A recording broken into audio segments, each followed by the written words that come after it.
जय हिंद दोस्तों, welcome to VIP civil गुरु। आज हम स्टार्ट करने वाले हैं अपना स्ट्रेंथ ऑफ मटेरियल, और स्ट्रेंथ ऑफ मटेरियल हम क्वेश्चन नंबर 1 से स्टार्ट करेंगे और आगे के क्वेश्चन अपने हम इसमें डिस्कस करेंगे। तो यहाँ पे देखिए, सोम में अगर हम बात करें तो सोम, जिसको कुछ लोग मोस भी बोलते हैं, मैकेनिक्स ऑफ सॉलिड भी बोलते हैं, कुछ लोग स्ट्रेंथ ऑफ मटेरियल भी बोलते हैं। तो स्ट्रेंथ ऑफ मटेरियल में हम क्या करते हैं, डिफॉर्मेबल बॉडी की स्टडी करते हैं। तो डिफॉर्मेबल बॉडी जो होती है उनमें नेट फोर्स जीरो होता है, नेट मोमेंट जीरो होता है। ये दो पॉइंट आप लोग याद रखेंगे, बहुत इंपॉर्टेंट पॉइंट है डिफॉर्मेबल बॉडी से। देखिए, जब नेट फोर्स जीरो होगा तो मान लीजिए ये कोई बॉडी थी, 5 न्यूटन का फोर्स इधर लग रहा है, 5 न्यूटन का फोर्स इधर लग रहा है, तो बॉडी कहीं भी नहीं जाएगी, सिर्फ और सिर्फ इसकी बॉडी की शेप चेंज हो सकती है। तो इस तरीके की बॉडी को बोलते हैं डिफॉर्मेबल बॉडी। लेकिन अगर मान लो कि इस बॉडी पर इधर 10 न्यूटन का फोर्स लग रहा होता और इधर 5 न्यूटन का फोर्स लग रहा होता, तो ये बॉडी क्या है, इस साइड डिस्प्लेस हो जाती। तो ये आप लोग की बॉडी अगर पोजीशन चेंज कर देती तो उसको हम बोल देते हैं डिस्प्लेसमेंट। और यहाँ पे अगर बॉडी की शेप चेंज हो रही है तो उसको हम बोल देते हैं डिफॉर्मेशन। तो ये डिफरेंस होता है डिस्प्लेसमेंट और डिफॉर्मेशन में। तो सबसे पहले क्वेश्चन अपना स्टार्ट करेंगे हम, क्वेश्चन नंबर 1। इसमें बोला कि modulus of rigidity is defined as the ratio of. Modulus of rigidity हमको बताना है कि मॉडुलस ऑफ रिजिडिटी जो होता है वो किसका रेशियो होता है। तो सबसे पहले देखिए, अगर हम बात करें हुक्स लॉ की, तो हुक्स ने हमको बताया था कि जो स्ट्रेस होती है वो डायरेक्टली प्रोपोर्शनल होती है स्ट्रेन के।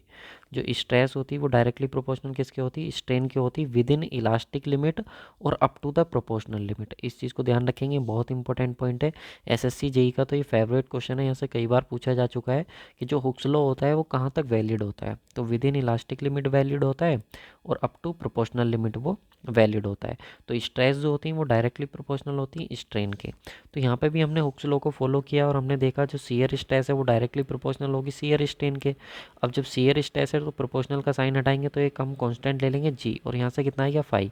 अब जी अगर हम निकालें तो जी की वैल्यू कितनी आएगी, टाउ अपॉन 5। अब ये जी जो है ना, इसी जी को बोलते हैं हम शियर मॉडुलस, या फिर हम शियर रिजिडिटी या शियर मॉडुलस रिजिडिटी, जो हम बोलते हैं किसको बोलते हैं, जी को ही बोलते हैं।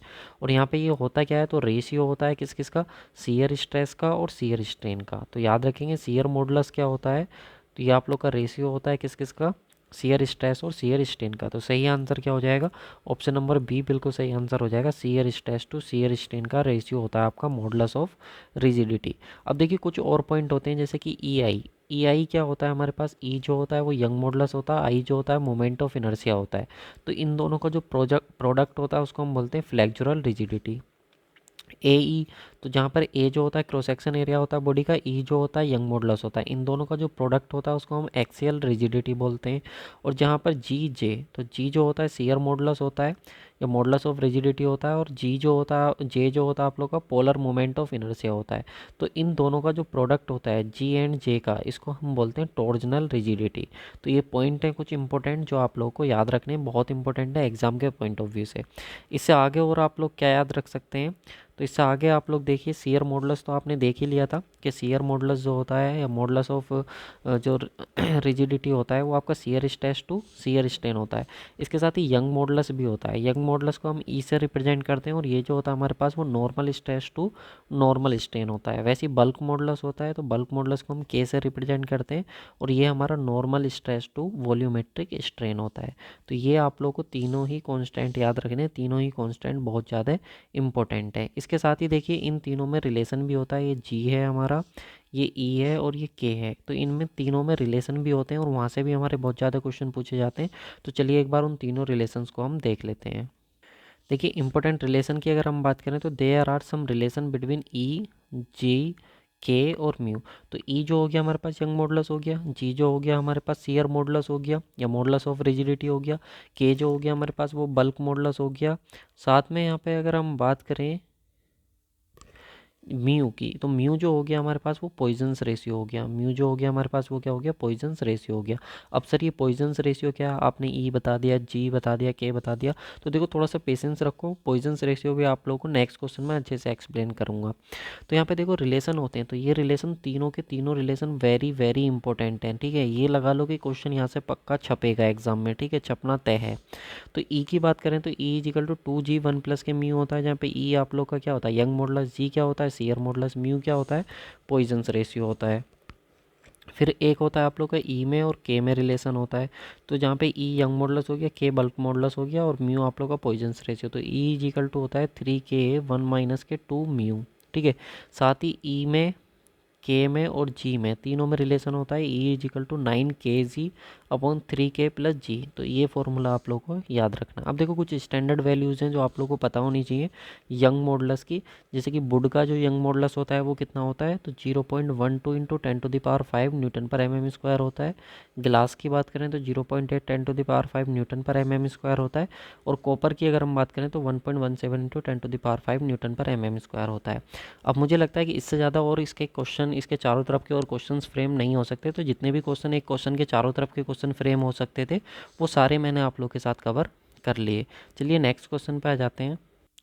नेक्स्ट क्वेश्चन है क्वेश्चन नंबर 2। इसकी हम बात करेंगे। देखिए क्वेश्चन नंबर 2 में हमसे कह रहा है if Young modulus of elasticity of material is twice its modulus of rigidity then the Poisson's ratio of the material is. हमको पॉइजन्स रेशियो बताना मटेरियल का कितना होगा यदि हमारा यंग मॉडुलस ई जो है वो ट्वाइस है। किसके ट्वाइस है, मॉडुलस ऑफ रिजिडिटी के। मॉडुलस ऑफ रिजिडिटी को किससे रिप्रेजेंट करते हैं, जी से, और यंग मॉडुलस को किससे रिप्रेजेंट करते हैं, ई से। तो इन्होंने बोला है कि यंग मॉडुलस जो है वो मॉडुलस ऑफ रिजिडिटी के 2 टाइम्स है, तो हमने उसको 2 टाइम्स कर दिया और पॉइजन्स रेशियो हमको बताना है। तो सबसे पहले तो सर हमको यही समझा दो कि पॉइजन्स रेशियो होता क्या है। तो देखो पॉइजन्स रेशियो मैं आप लोग को समझाता हूँ। यहाँ पे देखो इस बॉडी को आप ध्यान से देखना। ये कोई बॉडी थी, हमारी ओरिजिनल बॉडी थी जो कि सिलेंड्रिकल थी। हमने इस बॉडी पर टेंसाइल फोर्स लगाया जो कि हमारा F न्यूटन का कोई भी हमारा टेंसाइल फोर्स था। और इस बॉडी की इनिशियल लेंथ की बात करें तो L0 थी, और इनिशियल डाया की बात करें तो वो हमारे पास कितना था, D था। इनिशियल जो लेंथ थी हमारे पास, एक काम करते हैं ना इसको हम, इनिशियल जो हमारी डाया था वो D0 था और इनिशियल लेंथ कितनी थी, L0। अब हमने क्या करा, इस बॉडी पर टेंशन फोर्स लगाया। जब हमने इस बॉडी पर टेंशन फोर्स लगाया तो टेंशन फोर्स की वजह से, टेंसाइल फोर्स की वजह से इसकी लेंथ बढ़ जाएगी, और लेंथ बढ़ जाएगी तो डाया क्या हो जाएगा, डिक्रीज। तो लेंथ बढ़ करके कितनी होगी, L। लेंथ बढ़ करके कितनी होगी, इसकी L होगी। और जो डाया है वो कम हो जाएगा, और डाया कम होकर के कितना हो गया, स्मॉल d। यानी कि जो लेंथ थी वो L0 से कितनी होगी, L से कितनी हो गई, लेंथ L से हो गई L0। और जो डाया था वो आप लोग का, सॉरी, जो लेंथ थी L0 से वो बढ़ करके L हो गई। और जो डाया था हमारा, वो डाया जो है वो D0 से कम होकर के कितना हो गया, D। तो ये हमारे चेंजेस आए जब हमने उस बॉडी पर टेंसाइल फोर्स लगाया F। तो हमारे पास क्या है, पॉइजन्स रेशियो होता क्या है, तो पॉइजन्स रेशियो होता है हमारे पास lateral strain upon longitudinal strain. क्या होता है, lateral strain upon longitudinal strain होता है। अब यहाँ पे देखिए लेटरल स्ट्रेन कैसे निकालेंगे, लॉन्गिट्यूडनल स्ट्रेन कैसे निकालेंगे। तो लेटरल स्ट्रेन निकालने का फॉर्मूला होता है change in dia upon original dia. Change in dia upon original dia. तो डाया कितना चेंज हुआ, तो डाया था कितना हमारा, तो डाया हमारे पास था, जो इस बॉडी का डाया हमने लिया था वो लिया था D0। और उसमें जो हम चेंज निकालेंगे, जो चेंज निकालेंगे कम होने के बाद डाया हो कितना गया, D। तो चेंज हम निकालेंगे फाइनल माइनस इनिशियल। तो फाइनल माइनस इनिशियल जब हम इसको करेंगे तो यहाँ पे D माइनस D0 हो जाएगा। कितना हो जाएगा, D माइनस D0। और जो हमारे पास D0 नीचे आ जाएगा। ठीक है, तो इस तरीके से हम उसको सोल्व कर लेंगे। जो फाइनल हमारे पास डाया आया है, फाइनल माइनस इनिशियली तो करेंगे तो इनिशियल डाया हमारे पास D0 था। इसी तरीके से हम लीनियर स्ट्रेन निकालेंगे। तो लीनियर स्ट्रेन क्या होगी, change in length upon original length. तो change in length upon original length हम कैसे निकालेंगे, जितना चेंज हुआ लेंथ में तो फाइनल माइनस इनिशियल। तो फाइनल लेंथ कितनी होगी, L। इनिशियल कितनी थी, L0। और यहाँ पे भी कितना आ जाएगा नीचे, इनिशियल लेंथ L0। तो ये चेंज, तो इन दोनों का जो रेशियो होता है हमारे पास वो क्या होता है, पॉइजन्स रेशियो होता है। तो Poisson's ratio is nothing but the ratio of lateral strain upon longitudinal strain. इन दोनों का जो रेशियो होता है उसको हम क्या बोलते हैं, पॉइजन्स रेशियो। अब ये पॉइजन्स रेशियो डिपेंड करता है किसके ऊपर, मटेरियल्स के ऊपर। अलग अलग मटेरियल्स के लिए जो है इसकी वैल्यू अलग अलग होती है। अगर मैं आप लोगों से बात करूं इंजीनियरिंग मटेरियल में, तो याद रखेंगे इंजीनियरिंग मटेरियल के लिए जो पॉइजन्स रेशियो होता है, इंजीनियरिंग मटेरियल के लिए, ठीक है, इंजीनियरिंग मटेरियल के जो पॉइजन्स रेशियो होता है वो 0 से लेकर के 0.5 तक होता है। लेकिन अगर पूछ ले कोई भी पॉइजन्स रेशियो की रेंज क्या होती है, तो रेंज याद रखेंगे, रेंज -1 से लेकर के 0.5 तक होती है। तो रेंज जो होती है वो -1 से लेकर के 0.5 तक होती है। लेकिन अगर पूछे इंजीनियरिंग मटेरियल के लिए तो वो 0 से लेकर के 0.5 तक होता है। तो ये आप लोगों को याद रखना है। अब यहाँ पे कुछ मटेरियल्स हैं, जैसे कि रबर के लिए हमसे क्वेश्चन में बहुत पूछा जाता है एग्जाम में, तो 0.5 रबर के लिए पॉइजन्स रेशियो कितना होता है, 0.5 होता है। कॉपर के लिए याद कर लेंगे, कॉपर के लिए कितना होता है 0.33 होता है।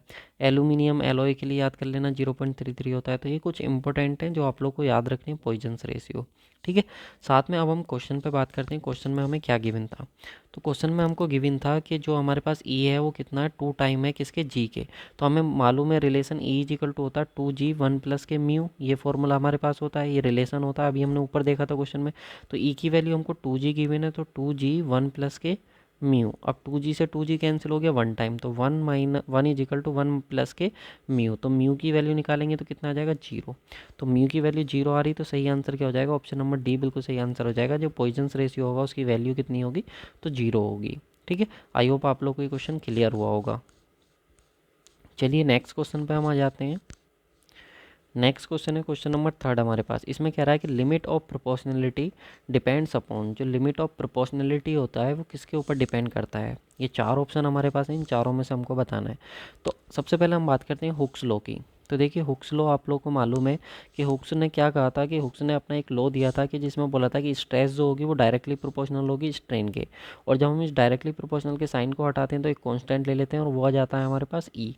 तो ई जो होता है, इसी को हम क्या बोलते हैं, यंग मॉडुलस। इसी को हम क्या बोलते हैं, यंग मॉडुलस बोलते हैं। तो यंग मॉडुलस आ जाता है normal stress upon normal strain. यहाँ पे ई यंग मॉडुलस है, ये नॉर्मल स्ट्रेस है और नॉर्मल स्ट्रेन है। लेकिन ये जो हुक्स लॉ है ये कहाँ पे वैलिड होता है, तो इसकी वैलिडिटी की अगर हम बात करें तो ये मटेरियल हमारा होमोजीनियस और आइसोट्रोपिक होना चाहिए। अब सर ये होमोजीनियस और आइसोट्रोपिक का क्या मतलब है, तो देखो होमोजीनियस वर्ड का मतलब होता है किसी भी मटेरियल में आप किसी भी पॉइंट पर जा करके एक डायरेक्शन में प्रॉपर्टी चेक करो। जब आप एक डायरेक्शन में प्रॉपर्टी चेक करते हो और प्रॉपर्टी हमको सेम देखने को मिलती है तो मटेरियल हमारा होमोजीनियस होता है। आइसोट्रोपिक की बात करें तो किसी भी पॉइंट पर जा करके आप किसी भी डायरेक्शन में, जिस डायरेक्शन में आपका मन करे उस डायरेक्शन में आप प्रॉपर्टी चेक करो तो आपको प्रॉपर्टी सेम मिलनी चाहिए, तो वो आप लोग का क्या होता है, आइसोट्रोपिक होता है। वहीं पर अगर हम बात करें ऑर्थोट्रोपिक की, तो ऑर्थोट्रोपिक का कहने का ये होता है कि आप किसी भी पॉइंट पर जाओ और परपेंडिकुलर डायरेक्शन में जा करके चेक करो। तो परपेंडिकुलर डायरेक्शन में आपको प्रॉपर्टी क्या मिलनी चाहिए, डिफरेंट मिलनी चाहिए। परपेंडिकुलर डायरेक्शन में प्रॉपर्टी कैसी मिलनी चाहिए, डिफरेंट मिलनी चाहिए। तो वो आप लोग का क्या होता है, ऑर्थोट्रोपिक होता है। क्लियर है। तो चलिए यहाँ पे हम देख लेते हैं, मटेरियल हमारा होमोजीनियस और आइसोट्रोपिक होना चाहिए। और हुक्स लॉ ने क्या बताया था कि हम मेरा जो लॉ है वो प्रोपोर्शनल लिमिट तक तो हमारा क्या होगा, वैलिड होगा, और with in elastic limit valid होगा, लेकिन depends upon the types of material. लेकिन ये किसके ऊपर डिपेंड करेगा, मटेरियल के ऊपर, क्योंकि हमको पता है हर एक मटेरियल की जो प्रोपोर्शनल लिमिट होती है या फिर इलास्टिक लिमिट होती है वो अलग अलग होती है। क्योंकि मटेरियल वाइज क्या होता है, डिफरेंट होता है। जब हम इलास्टिक स्ट्रेस स्ट्रेन कर्व बनाते हैं अपना, तो कुछ इस तरीके का आता है माइल्ड स्टील के लिए। लेकिन कोई ज़रूरी थोड़ी ना हर बार ऐसे ही हमारा आएगा, हर मटेरियल के लिए ऐसे ही आएगा। तो किसी के लिए प्रोपोर्शनल लिमिट कुछ और हो सकती है, किसी के लिए यील्ड लिमिट कुछ और हो सकती है। तो ये डिपेंड करेगा कि मटेरियल कैसा है, तो कहाँ पर उसकी यील्ड लिमिट लाई करेगी, कहाँ पर उसकी प्रोपोर्शनल लिमिट लाई करेगी, कहाँ पर उसका अल्टीमेट पॉइंट लाई करेगा। ये सब डिपेंड करता है कि किस टाइप का हमारा मटेरियल है। तो प्रोपोर्शनल लिमिट वगैरह सभी किसके ऊपर डिपेंड करती है, टाइप्स ऑफ मटेरियल के। तो इसका जो सही आंसर हो जाएगा वो क्या हो जाएगा, ऑप्शन नंबर सी बिल्कुल सही आंसर हो जाएगा। वो टाइप ऑफ मटेरियल के ऊपर डिपेंड करेगी। क्लियर है। चलिए नेक्स्ट क्वेश्चन पे आते हैं। नेक्स्ट क्वेश्चन है क्वेश्चन नंबर 4। इसमें कह रहा है कि for an isotropic homogeneous and the elastic material obeying Hooke's law, number of independent elastic constant हमको बताने हैं कितने होंगे। ठीक है, तो देखो हम number of independent elastic constant की बात करें तो ये जो हमारे पास था ई जी के म्यू, इन सबको हम क्या बोलते हैं, इलास्टिक कांस्टेंट अपना बोलते हैं। तो अगर मटेरियल हमारा होमोजीनियस या आइसोट्रोपिक है तो उसके लिए 2 इलास्टिक कांस्टेंट होते हैं, एक ई होता है और एक म्यू होता है। ठीक है, कितना होता है, ई होता है म्यू होता है। 2 तरीके के हमारे 2 कांस्टेंट होते हैं होमोजीनियस और आइसोट्रोपिक के लिए। वहीं पर बात करें ऑर्थोट्रोपिक के लिए, तो ऑर्थोट्रोपिक हमारा वुड होता है, उसके लिए कितने कांस्टेंट होते हैं, 9 होते हैं। एन आइसोट्रोपिक की बात करें तो एन आइसोट्रोपिक मटेरियल के लिए कितने होते हैं, 21। अब इसको याद करने की ट्रिक क्या होती है, तो दोनों 21 ऐसा करके याद कर लो, दोनों 21 यानी कि 2 9 21। ठीक है, तो दोनों 21 करके याद हो जाएंगे कि होमोजीनियस आइसोट्रोपिक के लिए 2 होते हैं, ऑर्थोट्रोपिक के लिए 9 होते हैं, और एन आइसोट्रोपिक के लिए कितने होते हैं, 21 होते हैं। तो किसके लिए पूछे हैं हमसे, उसने पूछे हैं आइसोट्रोपिक और होमोजीनियस के लिए। तो कितने इलास्टिक कांस्टेंट होंगे, 2 होंगे। कौन कौन से होंगे, ई एंड म्यू। ठीक है, कौन कौन से होंगे, ई एंड म्यू। ये चीज़ आप लोग को ध्यान रखनी है। चलिए नेक्स्ट क्वेश्चन पर आते हैं। नेक्स्ट क्वेश्चन है, in a thin cylinder shell the ratio of longitudinal stress to hoop stress. हमको बताना है हमारे पास थिन सिलेंड्रिकल सेल है, उस थिन सिलेंड्रिकल सेल में जो हमारे पास लॉन्गिट्यूडनल स्ट्रेस और हुप स्ट्रेस का जो रेशियो है वो कितना होगा। क्लियर। तो यहाँ पे हम बात करते हैं सबसे पहले स्ट्रेसिस की। तो देखिए अगर हमारे पास कोई भी सिलेंडर होता है तो उस सिलेंडर सेल में हमारे पास तीन तरीके की स्ट्रेसिस होती हैं, सिलेंडर हो या सेल हो। लॉन्गिट्यूडनल स्ट्रेसिस होती हैं, सरकमफ्रेंस स्ट्रेसिस या हुप स्ट्रेसिस होती हैं, या रेडियल स्ट्रेसिस। तीन तरीके की हमारे पास स्ट्रेसिस होती हैं।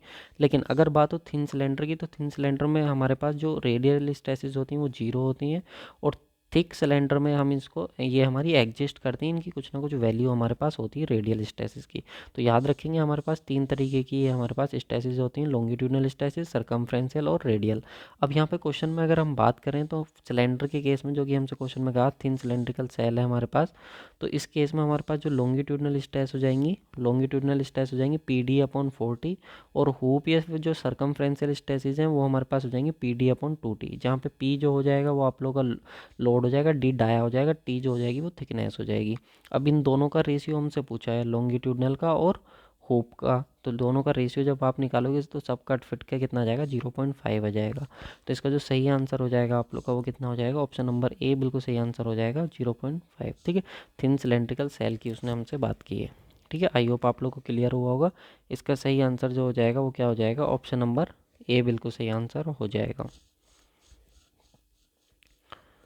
चलिए नेक्स्ट क्वेश्चन पे आते हैं, क्वेश्चन नंबर 6 पे। क्वेश्चन नंबर 6 में हमसे क्या कह रहा है, if all the dimensions of a prismatic bar are doubled then the maximum stress produce in it under its own weight. देखिए हमसे क्वेश्चन में कह रहा है एक प्रिज्मेटिक बार है। अब सर ये प्रिज्मेटिक बार क्या होती है, तो प्रिज्मेटिक बार वो होती है जिसका क्रॉस सेक्शन कैसा हो, यूनिफॉर्म हो। क्रॉस सेक्शन कैसा हो, यूनिफॉर्म। अगर रेक्टेंगुलर है तो पूरी बार रेक्टेंगुलर ही होनी चाहिए। अगर पूरी बार सर्कुलर है तो पूरी की पूरी बार जितनी भी लेंथ है उसकी कैसी होनी चाहिए, सर्कुलर होनी चाहिए, उसका डाया सेम होना चाहिए। तो इस तरीके की जो बार होती है हम उसको प्रिज्मेटिक बार बोलते हैं। अब उसने बोला कि कोई भी प्रिज्मेटिक बार है, अब आप उसका क्या करो, सबकी सभी डायमेंशन जितनी भी डायमेंशन सबको डबल कर दो। तो उसमें जो स्ट्रेस प्रोड्यूस होंगी उसके ओवन वेट की वजह से, यानी कि उसके सेल्फ वेट की वजह से जो भी स्ट्रेस प्रोड्यूस होंगी वो क्या होंगी, वो हमको बताना है। डबल करने की वजह से वो डिक्रीज़ होंगी, रिमेन अनचेंज रहेंगी, इंक्रीज़ हो जाएंगी, या फिर हमारी इंक्रीज़ होंगी 2 टाइम्स या इंक्रीज़ होंगी 4 टाइम्स, ये हमको बताना है। तो सबसे पहले हमको यही पता होना चाहिए कि डिफॉर्मेशन जो होता है प्रिज्मेटिक बार में ड्यू टू सेल्फ वेट वो कितना होता है। तो इसके दो फॉर्मूले होते हैं। अगर हमारे पास प्रिज्मेटिक बार है और ये हमने फिक्स की हुई है इस एंड पे, तो हमारे पास इसमें सेल्फ वेट की वजह से जो डिफॉर्मेशन आएगा वो आएगा WL/2AE, या इसको हम इस तरीके से भी लिख सकते हैं Γ L²/2E। अब W क्या है, सेल्फ वेट है, L क्या लेंथ है, A क्रॉस सेक्शन एरिया, और E क्या है हमारे पास जो उसका यंग मॉडुलस है। अब गामा क्या है, तो गामा है हमारे पास यूनिट वेट। गामा क्या है, यूनिट वेट है। तो देखिए यूनिट वेट का हमारे पास फॉर्मूला होता है वेट पर यूनिट वॉल्यूम। क्या होता है, वेट पर यूनिट वॉल्यूम। तो वेट निकालेंगे तो यूनिट वेट इंटू वॉल्यूम। अब यूनिट वेट इंटू वॉल्यूम को क्या लिख सकते हैं, एरिया इंटू लेंथ। वॉल्यूम को क्या लिख सकते हैं, एरिया इंटू लेंथ। तो इस W की वैल्यू को उठाया और यहाँ पे हमने पुट कर दिया। तो W की वैल्यू को जब उठा करके यहाँ पे पुट करोगे आप, तो यहाँ पे डेल एल इजिकल टू कितना है, Γ/L/L/2AE, ये हमारे पास आ जाएगा। अब एक एल को हम इसके नीचे ले आए तो डेल L/L करे, ए से ए हमारा कैंसिल हो गया, तो ऊपर गामा एल और नीचे कितना बचा 2E।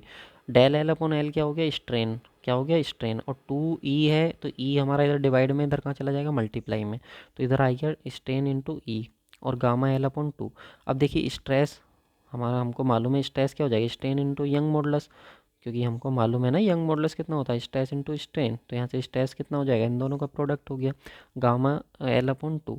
अब देखो स्ट्रेस जो है वो डायरेक्टली प्रोपोर्शनल है लेंथ के। स्ट्रेस क्या है, डायरेक्टली प्रोपोर्शनल है लेंथ के। अगर आप लेंथ को बढ़ाओगे तो उसमें भी क्या है, स्ट्रेस भी हमारी बढ़ जाएगी। लेकिन क्वेश्चन में बोला कि सभी डायमेंशन 2 टाइम्स करनी है, तो अगर लेंथ को आप दुगना करोगे तो स्ट्रेस भी कितनी हो जाएंगी, दुगनी हो जाएंगी। तो इसका सही आंसर क्या हो जाएगा हमारा, अगर आप स्ट्रेस को दुगना करोगे तो लेंथ, अगर आप लेंथ को दुगना करोगे, डायमेंशन को दुगना करोगे, तो स्ट्रेस भी क्या होंगी, 2 टाइम्स हो जाएंगी। चलिए नेक्स्ट क्वेश्चन पे चलते हैं, क्वेश्चन नंबर 7।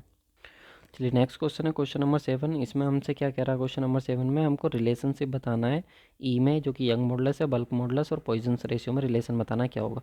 तो ई इजिकल टू मैंने आप लोग को बताया था 2G 1+K μ, ये पहला रिलेशन होता है। ई इजिकल टू 3K 1-K 2 μ, ये दूसरा रिलेशन होता है। और E is equal to 9Kg/3 Kg 3K 3K plus G, ये 3 रिलेशन मैंने अभी आप लोग को बताए थे। तो इनमें से हमसे किस किस में रिलेशन पूछ रहा है, दूसरा वाला रिलेशन पूछ रहा है, तो देख लेते हैं कौन सा होगा। Option number C, E is equal to 3K 1 minus K 2 mu, ये बिल्कुल सही आंसर हो जाएगा ऑप्शन नंबर सी। ठीक है, तीनों रिलेशन मैंने आप लोग को बता दिए। नेक्स्ट क्वेश्चन है क्वेश्चन नंबर 8। यहाँ पे देखिए limiting value of Poisson's ratio, Poisson's ratio की लिमिटिंग वैल्यू पूछ रहा है। तो मैंने आप लोग को दो वैल्यू बताई, एक तो मैंने आपको बताई लिमिटिंग वैल्यू, या फिर अगर वो रेंज पूछे कि पॉइजन्स रेशियो की रेंज कितनी होती है, तो -1 से लेकर के 0.5 तक होती है इसकी रेंज। लेकिन अगर पूछे इंजीनियरिंग मटेरियल के लिए पॉइजन्स रेशियो कितना होता है, तो वो 0 से 0.5 होता है। तो दोनों क्वेश्चन हमारे फ्रेम होते हैं, बार बार ये एग्जाम में पूछे जाते हैं और दोनों ही वेरी वेरी इंपॉर्टेंट है। तो दोनों ही क्वेश्चन आप लोग को अच्छे से करने हैं। तो इसका सही आंसर क्या हो जाएगा, लिमिटिंग वैल्यू पूछिए तो सही आंसर ऑप्शन नंबर ए हो जाएगा। -1 से लेकर के 0.5 तक ये वैल्यू हमारी क्या करती है, लाई करती है। चलिए नेक्स्ट क्वेश्चन पे हम आ जाते हैं। नेक्स्ट क्वेश्चन है हमारे पास क्वेश्चन नंबर 9। इसमें हमसे क्या कह रहा है, the elongation of a conical bar under its own weight is equal to, यानी कि हमसे आपके कह रहा है कि कोनिकल बार है हमारे पास, उसका हमें एलोंगेशन बताना है कितना होगा ड्यू टू ओवन वेट यानी कि सेल्फ वेट। तो सेल्फ वेट की वजह से कोनिकल बार का हमको एलोंगेशन निकालना है। तो वो कह रहा है किसके इक्वल होगा, that of the prismatic bar of same length, अगर सेम लेंथ की प्रिज्मेटिक बार है तो उसके इक्वल होगा, या 1/2 of the prismatic bar of same length, यानी कि सेम लेंथ की प्रिज्मेटिक बार है लेकिन उसमें जो भी डिफ्लेक्शन आ रहा होगा उसके हाफ होगा, या 1/3 of the prismatic bar of same length, यानी कि जो प्रिज्मेटिक बार है उसका जो भी डिफ्लेक्शन आ रहा होगा, जो भी एलोंगेशन आ रहा होगा, जो भी डिफॉर्मेशन उसमें आ रहा होगा उसका 1/3 होगा, या फिर 1/4 of the prismatic bar of same length, यानी कि जो सेम लेंथ की प्रिज्मेटिक बार है उसमें जो भी डिफॉर्मेशन आ रहा होगा उसका 1/4 होगा। तो चलिए सबसे पहले देखिए, मैंने आप लोगों को बताया था प्रिज्मेटिक बार का मतलब क्या होता है कि हमारी जो उसका सेम क्रॉस सेक्शन होना चाहिए all over the lengthwise उसका सेम क्रॉस सेक्शन होना चाहिए। तो elongation due to self weight, तो प्रिज्मेटिक बार में सेल्फ वेट की वजह से कितना एलोंगेशन होता है, गामा एल स्क्वायर अपॉन 2 ई, या फिर मैंने आप लोग को बोला था कि WL अपॉन 2 AE, या इतना डिफ्लेक्शन होता है। दोनों में से आप दोनों देख लेना। तो ये हमारे पास होता है। लेकिन कोनिकल बार कैसी होती है, तो इस तरीके की होती है कोनिकल बार। तो इसमें सेल्फ वेट की वजह से कितना डिफॉर्मेशन आता है, तो gamma L square upon 6E। तो दोनों में अगर आप रिलेशन देखो, दोनों में इन फॉर्मूले में अगर आप रिलेशन देखो, तो कोनिकल में जो डिफ्लेक्शन आ रहा है, डिफॉर्मेशन आ रहा है, वो डिफॉर्मेशन क्या है, 1/3 है किसके, प्रिज्मेटिक के 1/3 कैसे। तो देखो 1/3 है, प्रिज्मेटिक का डिफॉर्मेशन कितना था, gamma L square upon 2E। तो देखो गामा एल स्क्वायर अपॉन 3 2 से कितना हो गया 6E, तो वही कोनिकल वाला आई है कि नहीं आई है।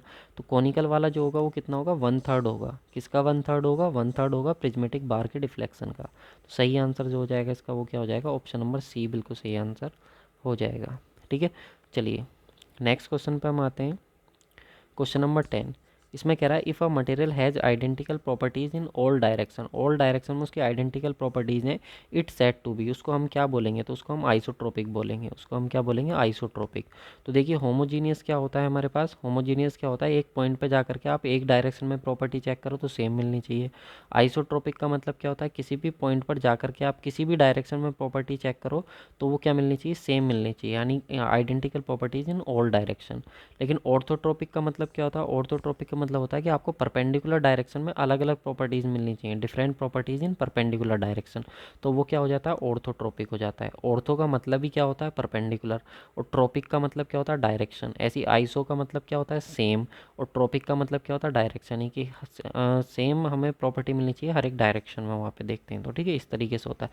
एक होता है एन आइसोट्रोपिक। एन आइसोट्रोपिक का मतलब क्या होता है, किसी भी पॉइंट पर, यानी कि डिफरेंट डिफरेंट लोकेशन पर डिफरेंट डिफरेंट डायरेक्शन में डिफरेंट डिफरेंट प्रॉपर्टीज़ देखने को मिलनी चाहिए। तो एन आइसोट्रोपिक का मतलब एन आइसोट्रोपिक, तो एन आइसोट्रोपिक को आप ऐसे याद कर सकते हो, ए आ रहा है तो ऐसे मतलब अलग अलग, यानी कि हर अलग अलग पॉइंट पर अलग अलग डायरेक्शन में अलग अलग प्रॉपर्टी हमको देखने को मिलेगी।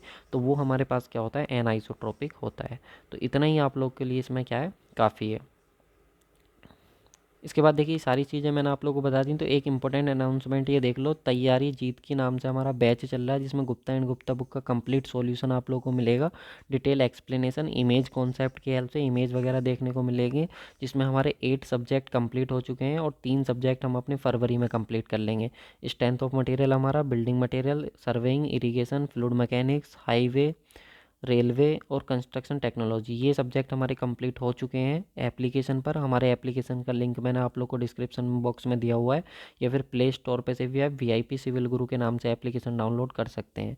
मार्च में हम अपना फरवरी में हम बात करें तो अपना आरसीसी कर लेंगे अपना, और यहाँ पे सोम चल ही रहा है। इसके साथ ही हम स्ट्रक्चर अपना कंप्लीट कर लेंगे फरवरी में, और स्ट्रक्चर और आरसीसी, ठीक है, यानी कि आरसीसी और स्ट्रक्चर और स्टील, ये 3 सब्जेक्ट हम अपने कहाँ पर कर लेंगे, फरवरी में कंप्लीट कर लेंगे। तो ये जा कर के अगर आप इसका कंप्लीट पैकेज देखना चाह रहे हो तो मात्र ये 399 रुपीज़ में आप लोग के लिए अवेलेबल है, तो वहाँ से जा कर के आप इसको देख सकते हो। और काफ़ी बेनिफिट रहेगा अगर आपका कोई भी एग्ज़ाम विदिन 2 मंथ है, अगर 2 महीने में कोई भी एग्ज़ाम है, तो आप जा कर के इस बुक को 2 से 3 बार कंप्लीट कर लीजिए। आप लोग को वहाँ पे खूब बेनिफिट वहाँ पे देखने को मिलेगा, क्योंकि एक क्वेश्चन के चारों तरफ का एरिया हमने कवर कर रखा है, काफ़ी डिटेल में ये सॉल्यूशन हमने प्रिपेयर किया हुआ है, ठीक है। तो thank you so much guys for watching this video. Next video के साथ कल मिलेंगे आप लोग को। Thank you so much. अगर हाँ वीडियो अच्छी लगे तो प्लीज़ यार लाइक ज़रूर कर देना, ठीक है।